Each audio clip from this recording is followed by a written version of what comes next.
30 years after Bundy, the selfie scammer versus Bundy. What have we learned? This year marks the 30th anniversary of the execution of one of America's most notorious killers, Ted Bundy. Yet, our collective fascination with him refuses to die. From books to documentaries, Bundy's story continues to grip the public imagination. Most recently, Netflix reignited interest with the film Extremely Wicked, Shockingly Evil, and Vile, starring Zac Efron. But what is it about Bundy that keeps us so captivated? He was no ordinary killer. By day, he was a college student, an aspiring politician, and a devoted boyfriend. By night, he was a predator, assaulting and murdering at least 30 women between 1973 and 1978. How did he manage to lead such a double life? Dr. Thomas Widgeter, a psychology professor at the University of Kentucky, has spent years studying Bundy and other psychopaths. And according to him, it's important that we do it because there has been a long fascination with psychopaths. These individuals often represent true evil. People are drawn to them much like slowing down to observe a traffic accident or watching a violent movie. There is something about watching it from the comfort of your living room. Bundy's mental health has been a subject of endless speculation. Was he a born killer? Was he shaped by his environment, right? That's the whole nature-nurture argument. According to Widgeter, he believes Bundy's case highlights the complexity of psychopathy, a disorder that is often misunderstood. He wasn't your typical psychopath or sadist, but arguably, Ted Bundy was the most successful.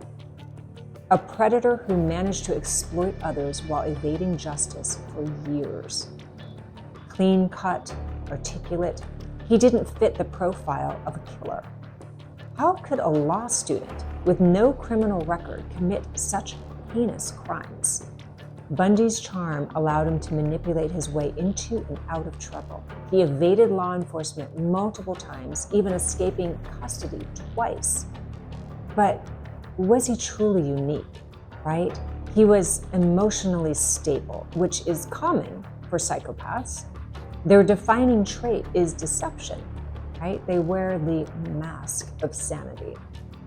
There is likely a serial killer operating in the United States at any given moment, and they're hard to catch because they lack personal connections to their victims. Ted Bundy was deceptive, callous, manipulative, but he was also engaging and assertive, thoughtful, vigilant, fearless, and he had a glib charm.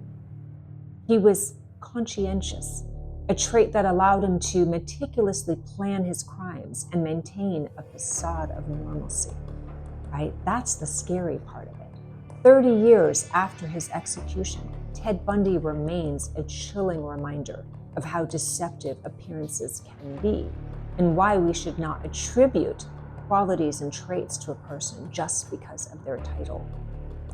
It's important to study people like Bundy, not to glorify their crimes, but to understand and identify predatory psychopaths before they strike. Enter Todd Dean. Two criminals decades apart, different in their methods but eerily similar in their traits. One, a notorious killer, Ted Bundy, whose crimes shocked the world. The other, Todd Dean, the so-called selfie scammer, who left emotional and financial devastation in his wake. So today, we're diving into the traits that these two men shared and how they used charm and manipulation to prey on their victims.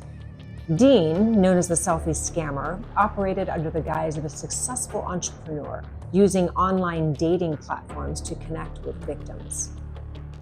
He flooded his victims with affection, sending love-bombing messages and countless selfies to gain their trust. Right? Dean was a master manipulator. He portrayed himself as charismatic, trustworthy, but it was all facade. Once he had his victims hooked, he'd fabricate stories to extract money from them, often leaving them financially devastated, right? That was his MO. His tactics may sound modern, right? Tailored to the digital age, but the core traits were anything but.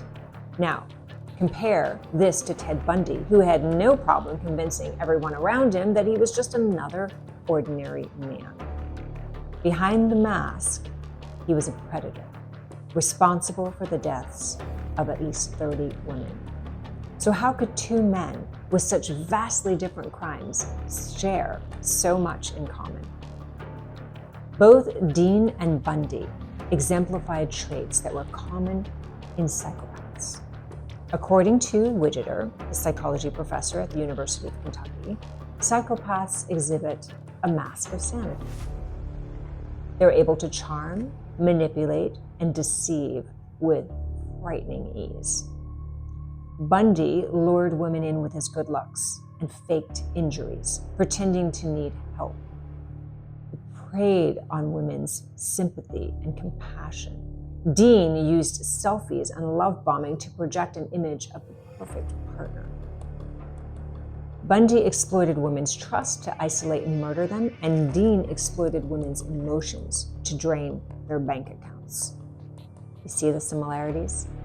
Neither man showed guilt for the destruction that they caused, whether it was lives lost or finances ruined. Bundy's crimes were violent and shocking, and they left a trail of death, and Dean's actions, while not physically harmful, shattered lives in a different way, financially and emotionally. And some might argue that's actually worse. Dean was successful because of his charm and his ability to exploit trust. In a way, it's a different kind of predatory behavior, but it's rooted in the same psychopathic tendencies. And so what makes these men even more unsettling is their ability to evade suspicion. Who's going to turn him in? Bundy, as we know, escaped custody twice. Dean, on the other hand, maintained his schemes for years, borrowing money from victim after victim under false pretenses. And one common thread between them, their victims didn't see the danger they were in until it was too late. So, what can we learn from these cases? Well, Todd Dean and Ted Bundy remind us that predators don't always look like villains. Sometimes they wear the mask of sanity, they charm, they're trustworthy, they manipulate. And I think understanding the traits of these individuals can actually help us to see through the facade before they strike. They're slick. It's an acronym I love to use. Superficial charm, S. L, lack of empathy. I, impulsive. C, they're con men. K, they have keen intelligence. Do not underestimate them. Why the legal system is no help? Psychopaths can convincingly present themselves as innocent, remorseful, misunderstood, often fooling law enforcement, judges, juries. Their ability to mimic social norms makes them appear less threatening than they are. They lie with ease and consistency, making it difficult for investigators or prosecutors to uncover the truth. Their con skills allow them to exploit loopholes or gain leniency, right? Psychopaths exploit systemic weaknesses.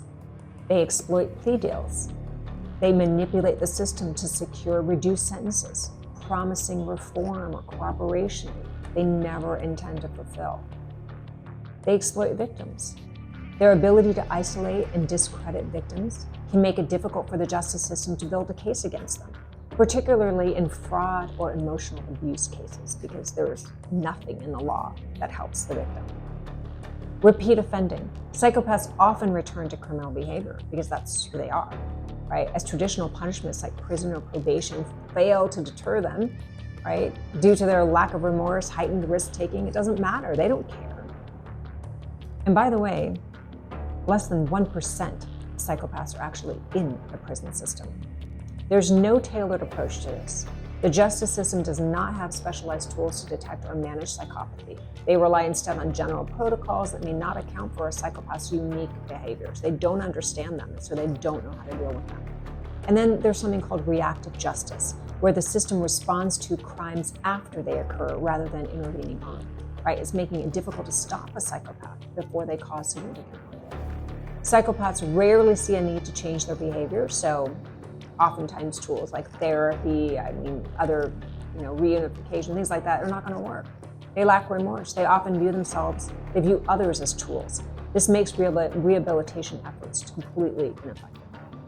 They have high recidivism rates because, again, this is who they are, right? Their tendency to manipulate authority figures often results in their early releases, only for them to re-offend.